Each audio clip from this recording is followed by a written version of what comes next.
কি আজও থাকবে? পৃথিবীতে কিছুই যখন চিরস্থায়ী নয় তখন সেও চিরস্থায়ী নয়। আমি পপির জন্য একটা ছেলে ঠিক করেছি। আশা করি তুমিও দেখলে তাকে পছন্দ করবে।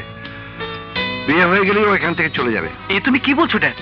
সমস্ত মেয়ে ঘরে তার বসিয়ে রাখা যায় না। তাছাড়া ওর যখন কেউ নেই আমাকেই তো একটা ব্যবস্থা করে দিতে হবে, কি বলো? জি জি। কিন্তু ছেলেটি যদি ভালো না হয়? ভাববো ওর ভাগ্য খারাপ। তাছাড়া পপিরও তো পছন্দ অপছন্দ থাকতে পারে।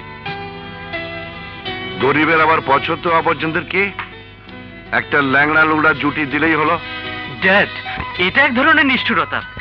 তুমি আরেকবার ভেবে দেখো। আমি যা ডিসাইড করি সেটাই ফাইনাল। না না, এ হতে পারে না। বিড়বিড় করে কি বলছো? শোনো, তোমার বিরুদ্ধে একটা ষড়যন্ত্র হচ্ছে। কিরকম? ড্যাড বোধহয় তোমার জন্য বিয়ে ঠিক করেছেন। ভালোই তো, লাল বেনারসি শাড়ি পরে ঘোমটা মাথা দিয়ে বাড়ি ছেড়ে চলে যাব, তুমিও রেহাই পাবে। না, তুমি যত সহজভাবে বলছো ঘটনাটা তত সহজ নয়।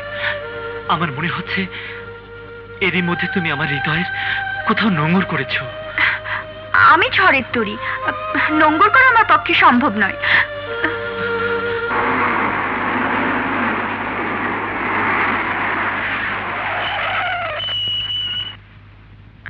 পপি, বাবা, তোমার জন্য এই হীরের নেকলেসটা নিয়ে এলাম। পছন্দ হয়েছে তোমার? এই মণিহার আমার নাহি সাজে, তাকে পড়তে গেলে বাজে, খুলতে গেলে লাগে।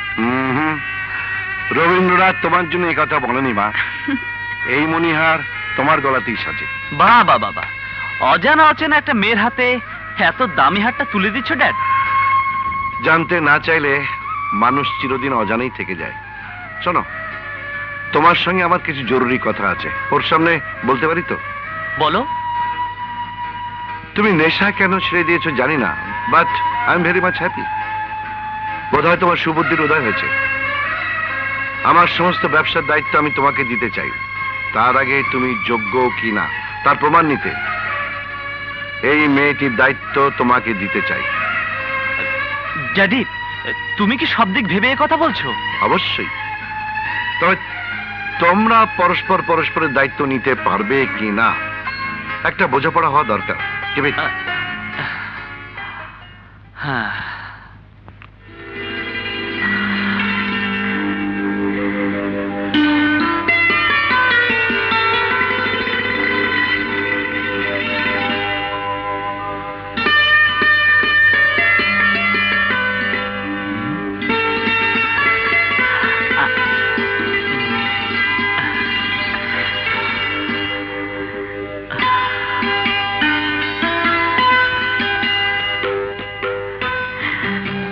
ডেটে কি বলতে চেয়েছেন বুঝতে পেরেছো? এসো বুঝিয়ে দিচ্ছি।